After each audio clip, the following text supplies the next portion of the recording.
It's Monday, the 30th of January. My name's Juan Brown. You're watching the Blanco Lirio channel. It's the coldest morning of the year so far here in Northern California, 26 degrees. Here at the Blanco Lirio headquarters, minus 13 degrees up in the mountains up in Truckee, California. But a couple of days ago, we were able to get up in Harvey, the 1959 Cessna 310C, and take a good look at the water situation further up the north end of the state by request, Shasta Lake and Trinity Lake area, and then turn around and came down the backside of the Sierra Nevada mountains, or the front side of the Sierra Mountains, and got a good look at the snow situation in the mountains. So let's jump in Harvey, the 1959 Cessna 310C, and get an update on what the water situation is like here in Northern California up at the far end of the state.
Okay, first we'll start with the flight plan. This flight took place on Friday, the 27th of January. We'll depart Nevada County Airport and head to the northwest, all the way up towards Shasta Reservoir. So that'll bring us right over Bullard's Bar, Oroville, around Redding, and then Shasta. And we'll take a look at Whiskey Town and Trinity Lake and get a better idea of how these lakes work as part of the California Water Project. Then we'll come back around to Mount Lassen, get a good look at that, Lake Almanor, Little Grass Valley Reservoir, Davis Lake, and then the high lakes that make up the water storage area for our county, the Nevada County Irrigation District, all part of our Gold Rush history and legacy, before returning to Nevada County Airport. This whole flight took less than 2 hours in the 310. We popped right up to 10,000 to 11,000 feet, where the 310 likes to operate at 22 gallons per hour and 200 miles per hour, 2,300 RPM, and wide open throttle. There was a good wind there this day, nearly 40 knots, and at one point on the way back, I saw ground speeds upwards of 219 knots. A quick look at our snow water equivalent snowpack chart here for the state shows 172% in the northern Sierra, 211% in the central Sierra, and 255% in the southern Sierra. So this gives you an indication that the atmospheric rivers that are hitting California have been aimed primarily at the middle of the state and below.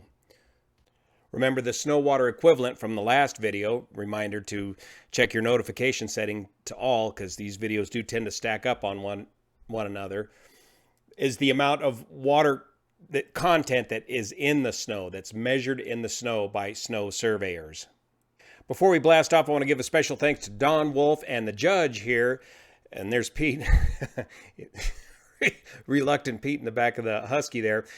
We put on a great aviation career day seminar at the Auburn Airport and had a sold out show of over 140 folks show up, young folks who wanted to learn about getting a career in aviation. And Don was able to gather a whole bunch of different pilots from different facets of aviation, including Air Force, Navy, Coast Guard, airlines, CAL FIRE. It was just a great turnout and a great show.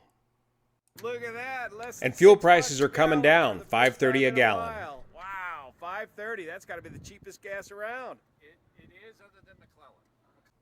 First stop is Bullard's Bar Reservoir, located just to our north, which captures the north and middle fork of the Yuba River watershed before releasing it into the South Yuba, which in turn heads down to the Feather River.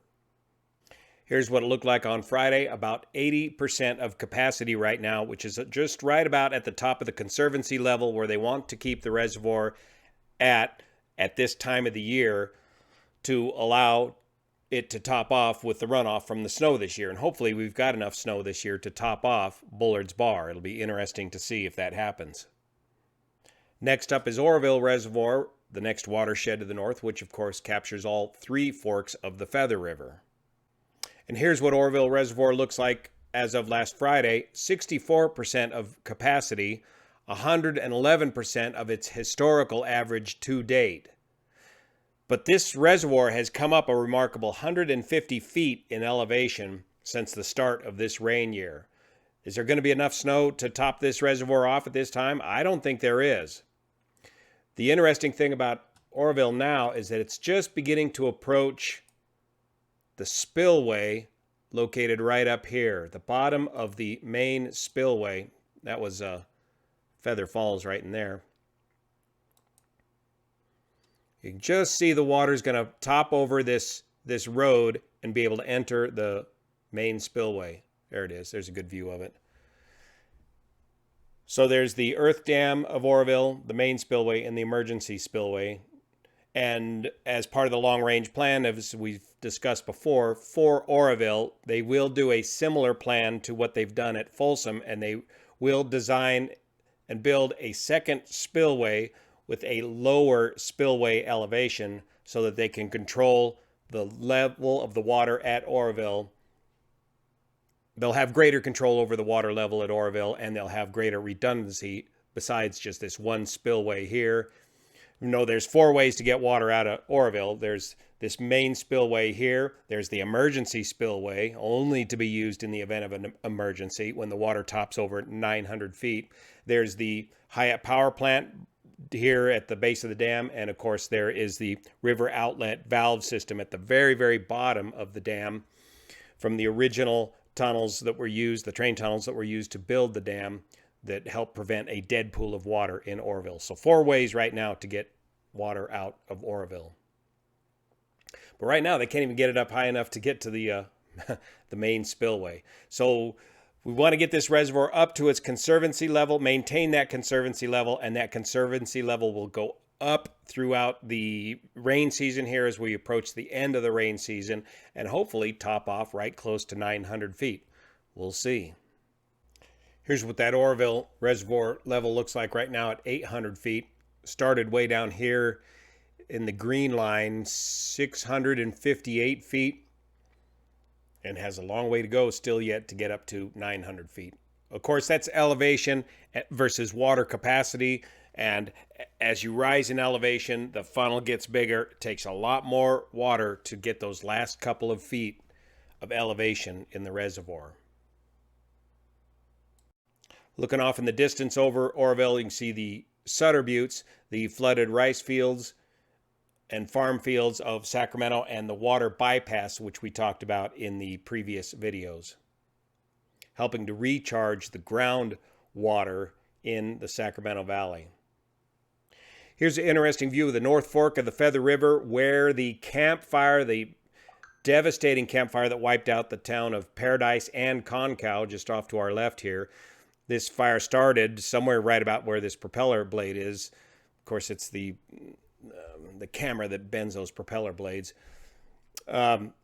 This fire started right about here with a downsloping wind, a very powerful downsloping wind. This was in November of, I'll get the year here in a minute, a few years ago. And it got in this Flea Canyon, which acted like a chimney and just launched this fire, just roared out of this canyon across Concow and jumped the next canyon over and took out the town of Paradise.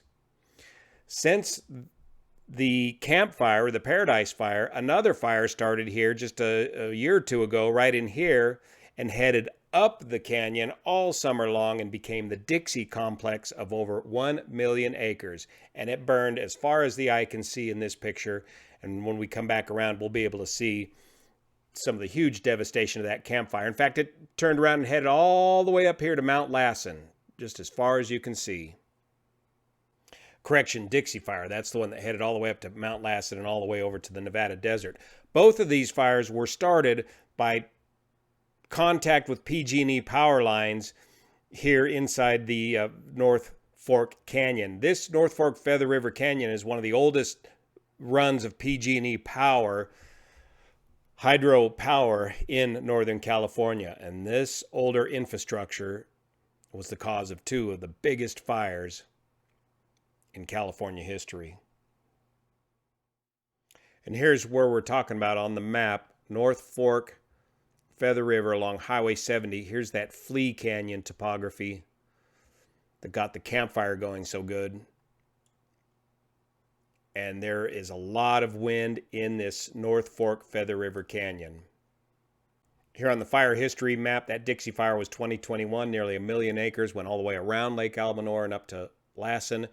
And the campfire was 2018, only 153,000 acres, but many lives lost. This is the small reservoir of Paradise Lake, which feeds Magalia Reservoir, which gets water to Paradise and Magalia area. Much of that water system needs to be rebuilt after the campfire, and I'm hearing reports that some of this spillway here at the Paradise Lake is in need of repair. But I need to check that out closer in the Husky or drive right up there and see what it actually looks like. Only secondhand reports at this point. Coming up on Lake Shasta, or Shasta Lake now, and it looks like it's down quite a bit still. There's Mount Shasta and Black Butte weather off in the distance. So let's go take a look at the numbers for Shasta, because this looks pretty low to me still.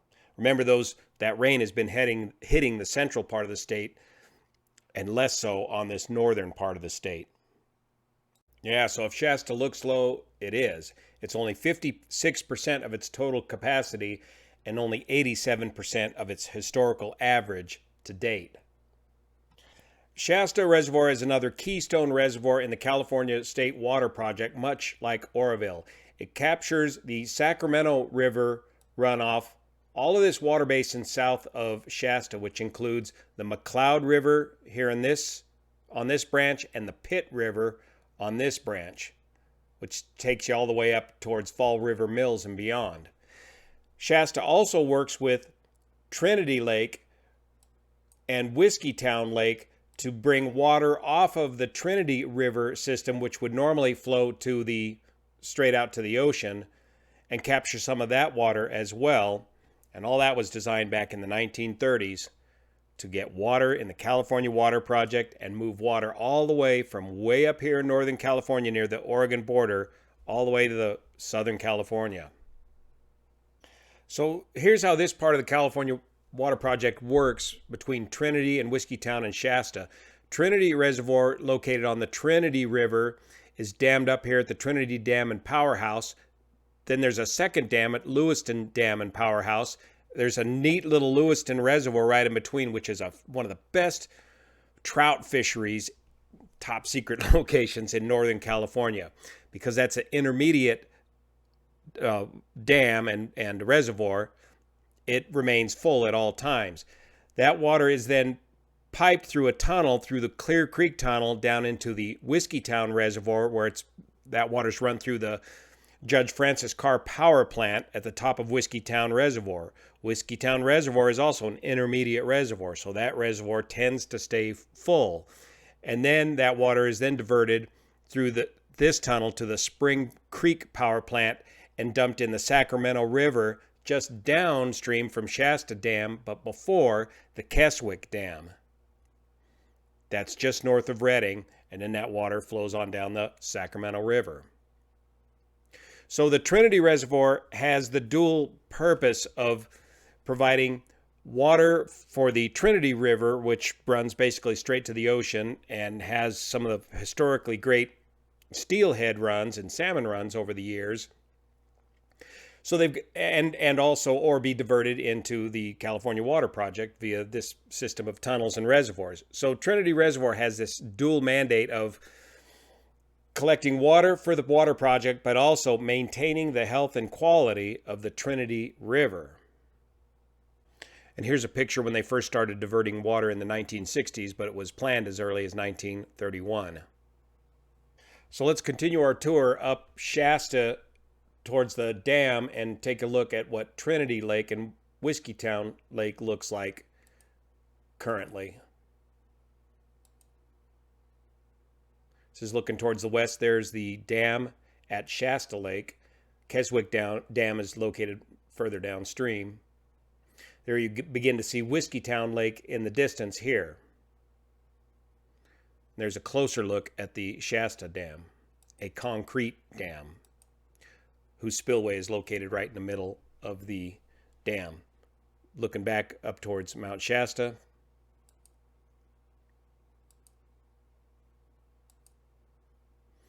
There's a good look at the Whiskeytown Reservoir. It looks like it's pretty full. They do like to have some flood control protection on the Whiskeytown Reservoir, keep it down a little bit during the winter months. And here's the beginning of the look of the Trinity Reservoir, which is way down looking. And there's the beautiful Trinity Alps in the distance, whose watershed provides the water to the Trinity River system and the Trinity Reservoir. And also you see all this fire damage here from recent fires just outside of the Redding area. Looking at the chart, Trinity Lake is only 31% of its total capacity and 49%, less than half of its historical average to date. So very low water levels for Trinity Lake. If we look at a graph of Trinity Lake levels over the years since 1962, there was the great big drought in the 1970s. And here we are today, right at the far right side of this graph at historically low levels, coming up just a bit off the bottom. So why is Trinity Lake so low and Whiskeytown so high? Well, because of this dual mandate for Trinity Reservoir to feed both the Trinity River and the Sacramento River.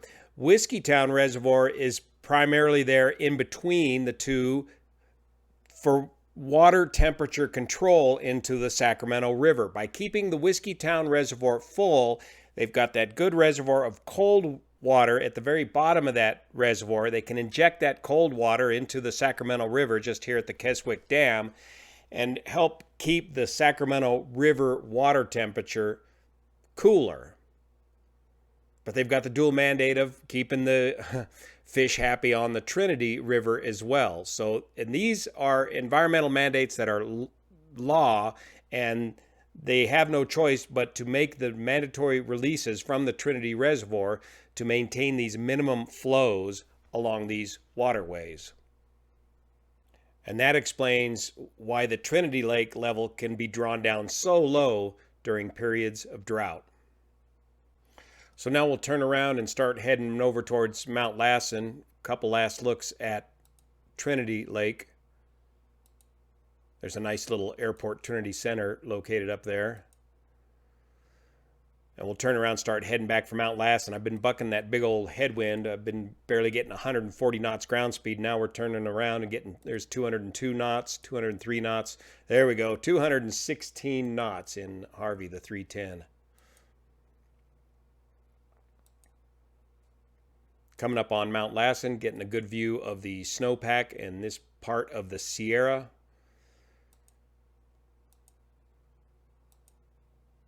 Here's that view of the devastation from the Dixie complex, 1 million acres burning all the way up to Mount Lassen, all the way around Lake Almanor.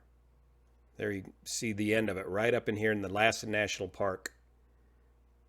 And beyond Mount Lassen is the Nevada desert. There's not much to burn out there.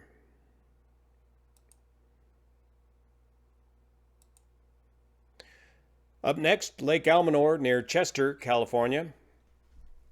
Again, surrounded by burned area from the camp the Dixie Fire. So we've come down from Shasta over here to Mount Lassen, and we're located over here at Lake Almanor, heading south. Now, I don't have the percent capacity data on Lake Almanor, but Lake Almanor is part of the Lake Oroville system, the North Feather River. Mountain Meadows Reservoir near the town of Westwood feeds into Lake Almanor from the Hamilton branch, and then Lake Almanor feeds into the North Fork of the Feather River along with Butt Valley Reservoir. So all this is part of the extensive Feather River watershed. Here we can begin to see some reclamation logging going on in the burned area right near Chester, California. Area burned by the Dixie Fire. Butt Valley Reservoir, which dumps into the North Fork of the Feather River right there.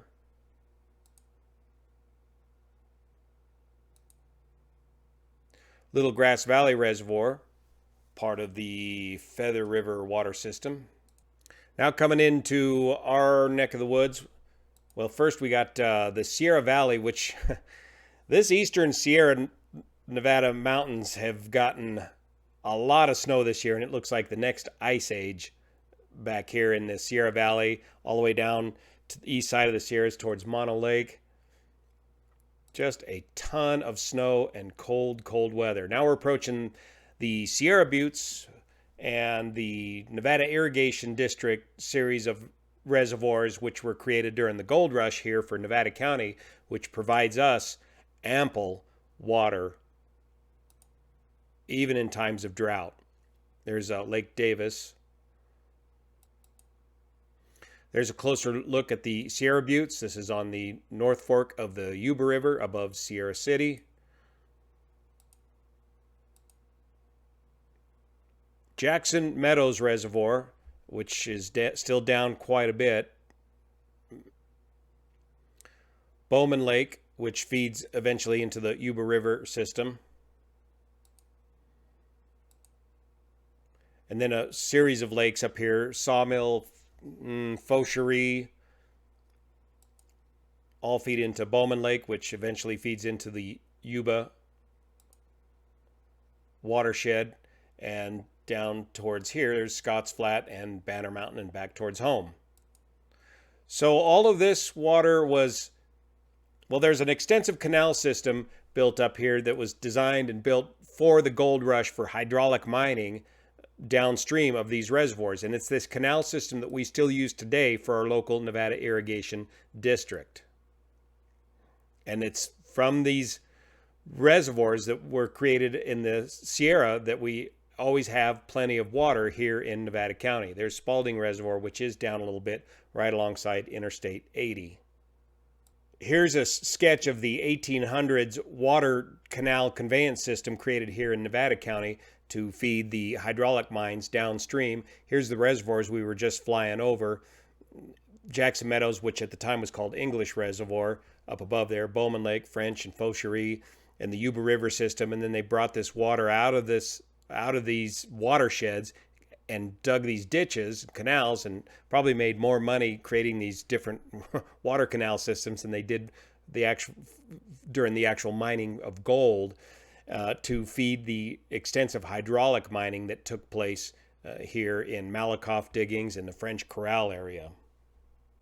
So hydraulic mining is simply blasting away the earth with water pressure, getting to the tertiary riverbeds, the ancient riverbeds, to get the gold, the fine gold found in these deposits. And you use these water cannons based on a Civil War cannon with this ingenious water nozzle design where one guy can just balance this thing and wash away the whole mountainside, a very destructive form of mining, which was eventually outlawed by the famous Sawyer decision, one of the first environmental laws in the United States that prevented large-scale hydraulic mining, stopped it here in Northern California because it was silting up all the rivers downstream and causing flooding downstream in the Marysville, Yuba City area, and just making a mess of the whole water system downstream.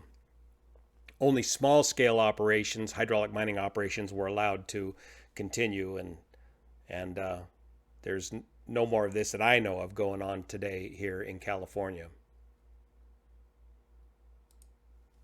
And if you turn on the satellite view, you can see these hydraulic mines.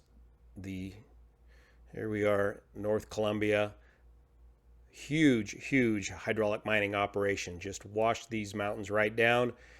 And the slickens, or the debris from this mining, is still found down in the valley today. Here's the Malakoff diggings right here. Just turned it into a moonscape. But they pulled out millions of dollars in gold very quickly, very efficiently, but very destructively. And you can see it even up higher in the mountains here. Hydraulic mining. That's where we get our water system today here locally. So thanks for joining us on this short trip of the Northern California water and snow report, especially that up in Northern California, the Shasta Lake area. Thanks so much for your support of this channel, especially the folks over on Patreon that make this content possible and allow for the care and feeding of equipment like Harvey, the 1959 Cessna 310, that's able to make short work of reports like this. Thanks so much for your support. See you here.